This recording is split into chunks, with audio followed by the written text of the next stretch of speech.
में एसी कैसे बनाया जाता है और वो कैसे काम करता है। अगर नहीं पता तो बने रहिए हमारे साथ वीडियो के अंत तक। रूम को ठंडा करने के लिए 3 मेन कंपोनेंट लगाए जाते हैं। पहला कंडेंसर, जो रूम के बाहर यानी छत के ऊपर लगाया जाता है, जिसे हीट एक्सचेंजर भी कहा जाता है, जो रूम से आने वाली गर्मी को कूल करके वापस रूम में भेजता है। और दूसरा कंपोनेंट होता है इवोपरेटर यानी इंडोर यूनिट, जिसमें एक फैन लगी होती है जो कंडेंसर से आने वाली कुल एयर को रूम में डिस्ट्रीब्यूट करती है। और तीसरा कंपोनेंट होता है कंप्रेसर, जिसका काम होता है रूम के हॉट एयर को कंडेंसर के पास भेजकर कूल एयर को वापस इवोपरेटर में भेजता है। अगर दोस्तों इसके बारे में और बात करें तो इसमें refrigerant gas, thermostat, expansion valve और फिल्टर जैसी चीज लगी होती है। एसी को बनाने के लिए सबसे पहले इसका 3D मॉडल तैयार किया जाता है।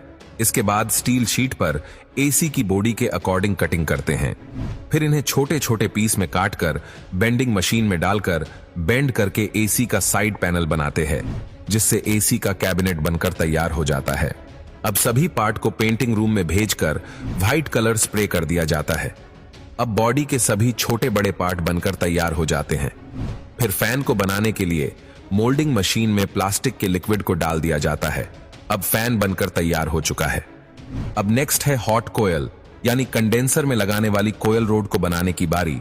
तो इसे बनाना स्टार्ट होता है कॉपर ट्यूब को एक फिक्स लेंथ में काटने से। फिर इन कॉपर ट्यूब को बेंडिंग मशीन में डालकर कंडेंसर ट्यूब का शेप दिया जाता है।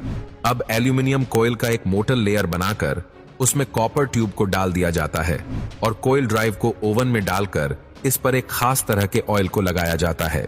उसके बाद इसे कन्वर्टर बेल्ट से आगे भेजकर इनके दूसरे साइड में यू शेप का मेटल लगाकर कन्वेंशन में लगे रोड को लॉक कर दिया जाता है। उसके बाद इन रोड को फिट कर दिया जाता है। फिर इसे पानी में लीकेज टेस्टिंग के लिए रखा जाता है। अब इसे फोल्डिंग मशीन में डालकर 2 लेयर में फोल्ड कर दिया जाता है, जिससे कंडेंसर कोयल बनकर तैयार हो जाती है। फिर कंडेंसर को एसी बॉडी में असेंबल करने के बाद एक कंप्रेसर को लगा दिया जाता है। फिर फैन को लगाने के लिए एक खास तरह की मोटर लगाई जाती है। उसके बाद इनलेट और आउटलेट वाल्व लगाकर कंप्रेसर पाइप के साथ कंडेंसर को वेल्डिंग करके क्रिटिकल पार्ट को स्कैन किया जाता है और इसमें फैन लगाकर एसी का इंटरनल पार्ट तैयार कर लेते हैं।